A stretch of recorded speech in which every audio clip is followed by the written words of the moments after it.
अस्सलाम वालेकुम रहमतुल्लाहि बरकातुहू। अज़ीज़ तलबा व तालिबात, एक बार फिर से इस्तकबाल है आपका डिजिटल स्कूल में। आज हम जमात छठी मजमून तारीख सबक नंबर 8 मौर्य अहद के बाद की हुकूमतें, इस सबक का पहला वीडियो देखने जा रहे हैं।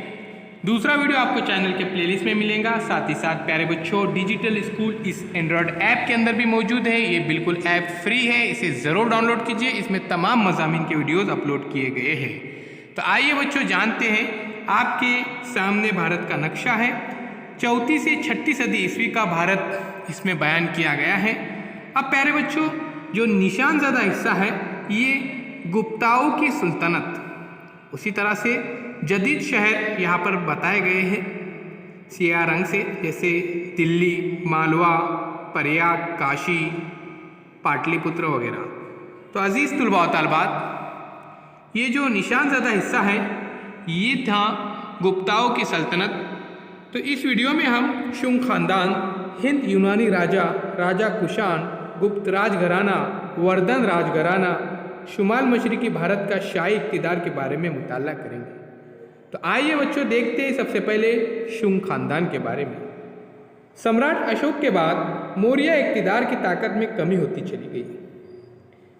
यानी जिस तरह से सम्राट अशोक ने मौर्य हुकूमत को उरूज पर लाया था, इसके बाद कोई काबिल राजा यहाँ पर उनको नहीं मिला, जिसकी वजह से वो हुकूमत कमज़ोर हो गई। और आखिरी मौर्य राजा का नाम बुरहुदरथ था। तो मौर्य हुकूमत के सिपह सालार पुष्यमित्र शुंग ने बगावत करके बुरहुदरथ को कत्ल कर दिया और खुद राजा बन बैठा। तो इस तरह से प्यारे बच्चों यहाँ पर शुंग ख़ानदान की इब्तिदा होती है, आगाज़ होता है। अब प्यारे बच्चों हम देखेंगे हिंद यूनानी राजा। तो आइए बच्चों जानते हैं हिंद यूनानी राजा के बारे में। इस ज़माने में बर्रसगीर हिंद के शुमाल मगरबी इलाके में यूनानी राजाओं की छोटी छोटी हुकूमतें थीं।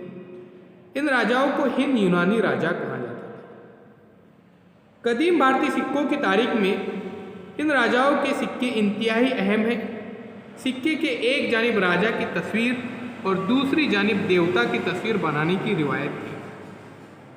आगे चलकर यही रिवायत भारत में फूली फली और हिंदुस्तान की मुख्तलिफ राजाओं ने इसी तर्ज के सिक्के बनवाए थे, जिसमें एक तरफ उनकी तस्वीर और दूसरी तरफ किसी देवता की तस्वीर रहती थी, जैसा कि आपने शक्ल में देखे हैं, तस्वीर में देखे। हिंद राजा मेनेंडर राजा मशहूर था। उसने बुद्ध भिक्खु नागसेन के साथ बुद्ध मज़हब के फ़लसफ़े से मुत्तलिक तबादले ख्याल किया था। अब देखिए, मेनेंडर यानी मिलन के भिक्खु नागसेन से पूछे गए सवालात को किताबी शक्ल दी गई, जिसे मिलन पंथ कहते हैं। उस किताब का नाम था मिलन पंथ। तो पाली ज़बान में पंथ के माने हैं सवाल। तो इस किताब में अक्सर सवालात किए गए हैं। अब मेनेंडर की चांदी के सिक्के के दो रुख यहाँ पर देखिए। अब प्यारे बच्चों, इसी तरह से कनिष्क के सिक्के, जो सोने के सिक्के थे, आपके सामने मौजूद है। बहुत ही प्यारे और दिलकश सिक्के हैं ये।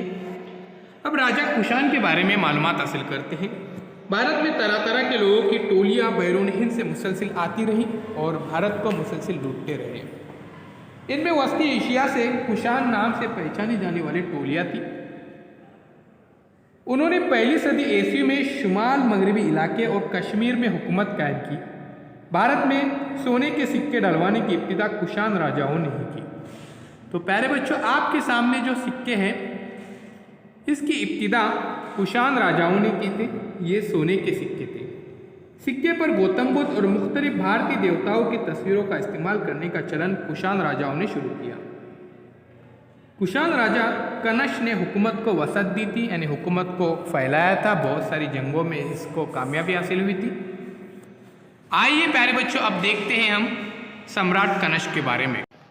तो कनश की हुकूमत मगरिब में काबुल से मशरिक में वाराणसी तक फैली हुई थी। काफ़ी वसी हुकूमत थी। कनश के सोने और तांबे के सिक्के दस्तयाब है। कनश के ज़माने में बुद्ध मज़हब की चौथी कॉन्फ्रेंस कश्मीर में मुनक्किद की गई थी। पहली कॉन्फ्रेंस पाटलिपुत्र में मुनक्किद की गई थी बुद्ध की अशोक के ज़माने में। अभी चौथी कॉन्फ्रेंस है, ये कनश, सम्राट कनश के दौर में होती है। कनश ने कश्मीर में कनशपुर शहर बसाया था। श्रीनगर के करीब कानपुर नामी गांव में ही कनशपुर होगा। कनश के ज़माने में अशुघोष नामी शायर हो गुजरा है और काफ़ी मशहूर शायर है अशुघोष। उसने बुद्धचरित और विजर सूची नामी किताबें लिखी है। तो कनश के दरबार में चर्क मशहूर एक तबीब था जो इल्म तिब का माहिर था। अब प्यारे बच्चों, कनश के सिक्के के दोनों पहलू आपके सामने हैं, तस्वीर में देखिए। ये सिक्के सम्राट कनश ने तैयार करवाए थे। इन सिक्कों के दर्शनी यानी सामने के रुख पर यूनानी रस्मुल खत में शाह ओ, उसी तरह से तो सम्राट कनश ने जो सिक्के तामीर किए थे, सिक्के के पुष्ट पर गौतम बुद्ध की तस्वीर है। तस्वीर के बगल में यूनानी रस्मुल खत में बुद्धू यानी बुद्ध लिखा हुआ है। तो अजीज़ तुलबा व तालिबात, उम्मीद करता हूँ ये पहला हिस्सा आपको पसंद आया होगा। दूसरे हिस्से में हम गुप्त राज घराना, साथ ही साथ समुद्रगुप्त, चंद्रगुप्त दुव्वम, इनके बारे में मालूमात हासिल करेंगे। डिजिटल स्कूल इस चैनल को सब्सक्राइब कीजिए, साथ ही साथ जुड़े रहिए बेल आइकॉन के बटन के साथ